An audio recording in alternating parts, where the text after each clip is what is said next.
Hello, everyone, and welcome to today's webinar. My name is Rachel Klein, and I will be your presenter today.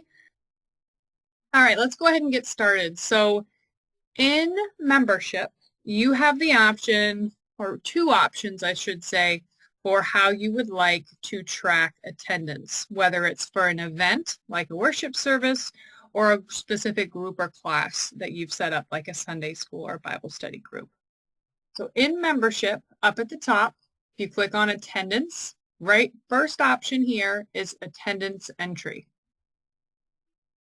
When the screen opens up initially, it is going to be grayed out, and it's that way because it wants you to tell the software what event or group and class you are wanting to track the attendance for, and then the corresponding date. Once you fill that information in, then this lower section is going to unlock and become available for you. So if you look up at the top here, you have check marks for events or groups and classes. This is just a filter. So if you only want to worry about attendance for an event, you could uncheck groups and classes.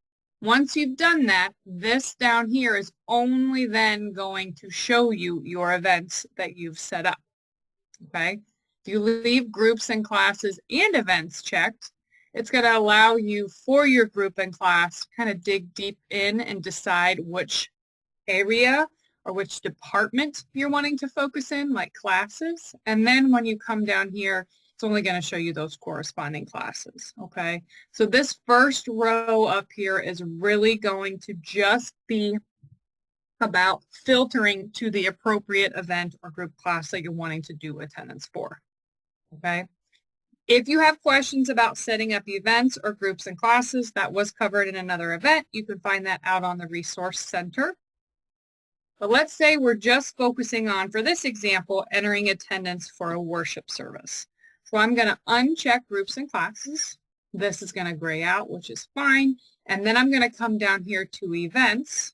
And if I hit the down arrow, I'm only going to see those items that have the event box checked, which is filtering to just my events. I have 3 worship services set up right now: contemporary worship, evening worship, and a Sunday AM worship.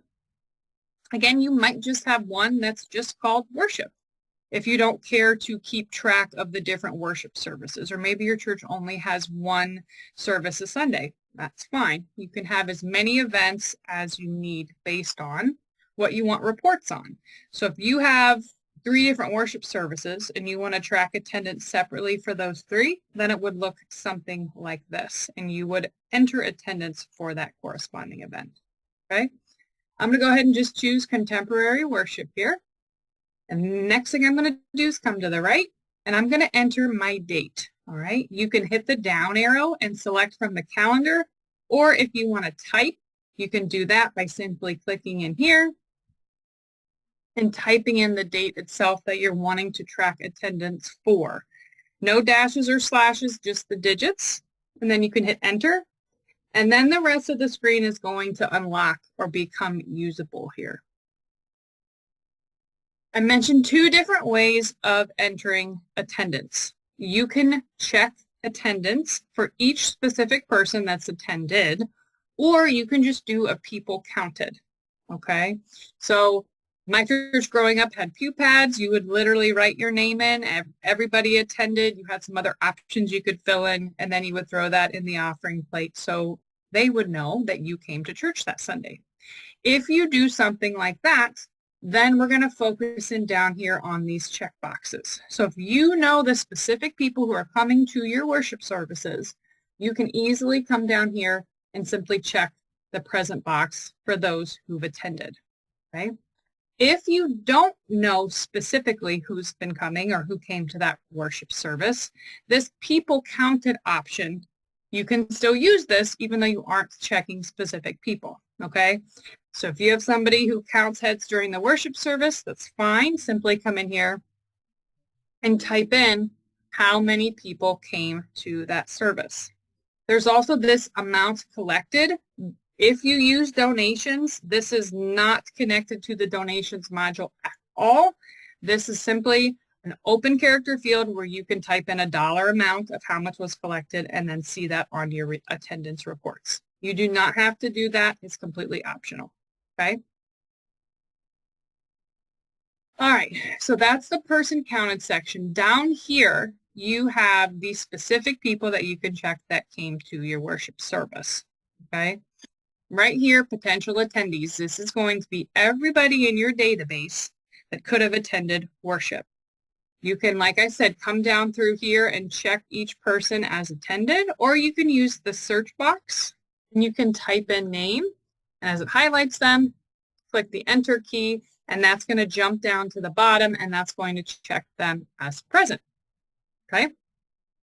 If you have a family, say we are down here to the Bells, and we want to check Bill and Donna as being present, you can come here in the present column, anywhere in this space, and do a right click, and you can choose to check present for entire family. It's then going to go in, and it's going to come in, and it's going to check everybody that makes up that family, okay? That's how that right click check for entire family is designed to work, okay? Same thing with a family. Got a family of 5 that comes, just find one of them, right click their line, and then specify that they were present, and that'll do it for everybody. So it'll save you some clicks. Another fast way to go through this screen is if you just click in the present box, you can use your down arrow. And then if you click your space bar, okay, specifically your space bar, as I click my space bar, I can go through and check different people as being present if I wanted to, or uncheck them for that matter, okay? Space bar is a really easy way to go with that. If you want to track communion, you can do that as well. So you can come through here, and if you check someone as commune, let's look right here on Stewart, it's going to automatically check them as present. So if you are doing communion that Sunday, or maybe you do communion every Sunday, you can simply come through here and check the communion box, and that's also going to specify that they were present as well. Okay, there is no save on this screen. I feel like sometimes that throws people for a loop, but once you check a box or uncheck a box, it's automatically going to be saving with each change you make to this screen. So don't worry about clicking a save button. It's not here, but as you make changes, the information will automatically save for you. Okay? You do have the option up here to customize your attendance entry screen. So if you click options up here on the top right with the little gear, you're going to have several different options in here for how you want to handle your attendance.